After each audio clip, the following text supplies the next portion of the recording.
Pre svega da vas pozdravim naravno i da vam kažem da što se tiče utakmice protiv IMT-a spremali smo se, znamo da nam je utakmica koja nam donosi jako važno na psihološkom smislu i ne samo to nego i u bodovnom jer ekipa IMT-a je isto u nezavidnoj položaju na tabeli kao i mi. Sve ove utakmice u nizu imamo utakmice protiv rivala koji su u borbi za opstanak, faktički svaka utakmica donosi više od 3 boda, faktički 6 bodova jer u direktnom duelu ostavljate ekipu sa kojom igrate iza sebe, tako da maksimalno smo se spremali, imamo malo bolju kadrovsku situaciju nego što je bila pre utakmice sa Javorom i to je to. Mislim da smo odradili sve što je do nas, imamo još jedan trening da vidimo ko je maksimalno spreman, samo oni koji su zdravi 100% će izaći na teren i da izgaramo kao ovu utakmicu protiv Javora da bi se utakmica dobila. Hvala, izvolite sa pitanjima. Nešto više u narednom protivniku, jednom protiv pravili su problemi. Da. Svakako skutiramo svakog protivnika i igrači dobiju maksimalno s naše strane informacije.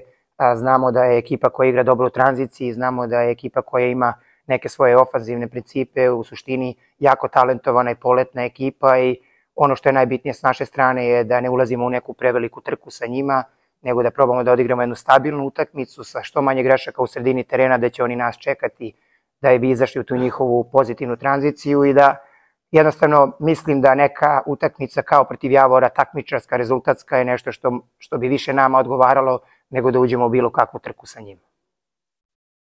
Hvala. Kažete da bi vam odgovarala ovakva utakmica, ali delo je po protivnicima da može da bude drugačije, odnosno da je Javor više na tvrda takmičarska ekipa, IMT nekako više voli da igra fudbal, pa kako tu? I drugačije će biti podloga, sigurno. Da. Pa u suštini mislio sam da nam je najbitnije da odigramo takmičarsku utakmicu. Jednostavno znate i bili ste tu u prvom delu sezone, odigrali smo fantastične utakmice, nismo uzimali bodove. Jednostavno došli smo u neku fazu sezone gde jednostavno svaki bod može da bude presudan i taj neki takmičarski cilj treba da nam bude ispred tog nekog igračkog cilja.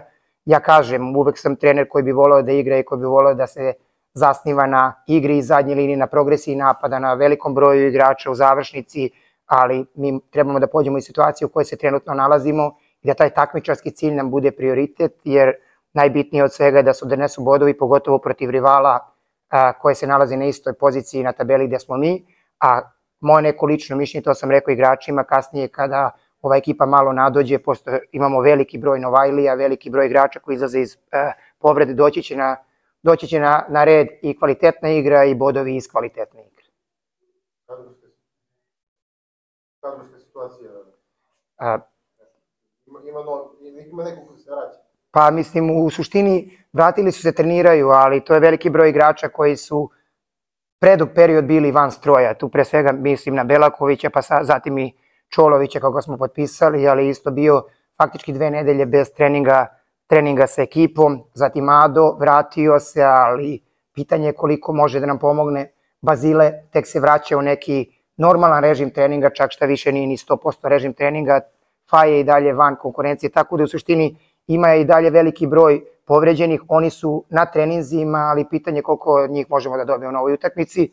Zato sam i rekao na početku, jako je bitno da sutra na treningu dobijem jasne informacije od njih ko se kako osjeća i da krenemo od toga da napravimo ekipu koja može pre svega da izađe na utakmicu, da da svoj 100% i da to, nadam se, bude dovoljno da zabeležimo dobar rezultat.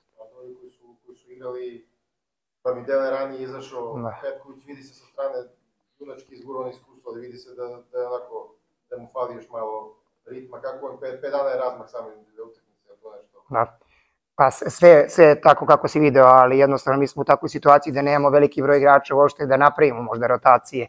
Zato kažem, u zavisnosti od ovih igrača koji se vraćaju iz povrede, koliko mogu oni da nam pomogne, mi ćemo gledati da napravimo neki, da kažem, tim koji može da se suprotstavi, pa ako treba neko da odigra poluvreme, pa neko ko nije fizički spreman da odigra i on poluvreme, zato su mi pre svega potrebne informacije od igrača, a onda ćemo mi doneti neke odluke. Slažem se i za Petkovića, slažem se i za sve ovo što si sad naveo, ali jednostavno mi ovu utakmicu protiv Javora nismo imali druga rešenja. Još jedno pitanje, verovatno delom i prinudno, a verovatno i misleno, s obzirom na ono kako se odigralo u Kragujevcu, prvi put ste počeli sa četvoricom. Kako ste zadovoljni radnički posle dužeg vremena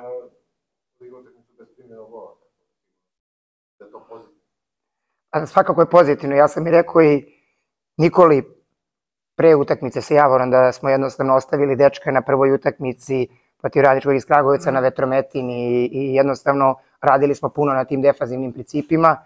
Jeste bilo prinudno, ali u suštini ja sam uvek i sa igračima razgovarao na tu temu da mi trebamo da budemo spremni da igramo u obe formacije, tako da mi nikad nismo zapostavili tu formaciju 4-2-1 ili 4-3-3, čak šta više, kada smo i otvarali utakmicu u 3-4-3 sistemu, rotaciono smo ulazili u taj sistem, kad smo branili, spuštali smo jednog igrača u zadnju liniju, to je sad malo, ajde da ne ulazimo u te neke taktičke detalje, ali to tako vi gledate sa strane i može tako da deluje. Ta početna neka formacija jeste bila 4-2-3-1, ali ono što je najbitnije, ekipa je spremna da igra u obe formacije, pa sad ćemo u zavisnosti od protivnika, u zavisnosti od kadrovske situacije birati naredne formacije i rešenje.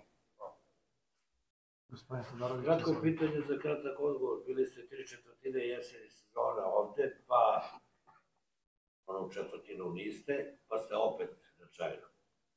Ako komparirate onu jesenju ekipu i sadašnju, sposobnost i kvalitet. Apsolutno sam siguran da ova ekipa sada ima veći kvalitet. Samo je problem to što imamo manje vremena.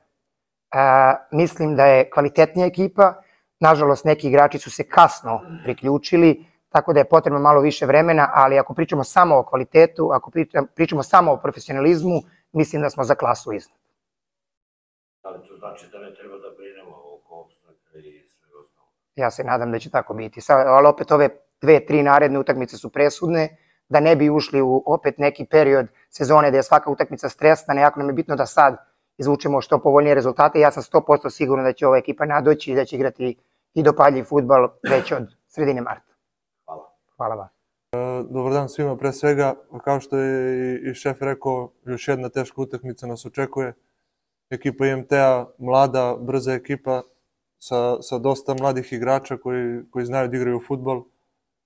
Tako da još jednom smo se spremili dobro za utakmicu. Još jedna teška za nas kao i svaka što će biti. Tako da idemo tamo da odradimo ovo što smo spremali, da uzmemo 3 boda koje su nam jako bitno za dalji nastavak sezone i da polako obezbedimo taj opstanak što je i cilj Radničkog.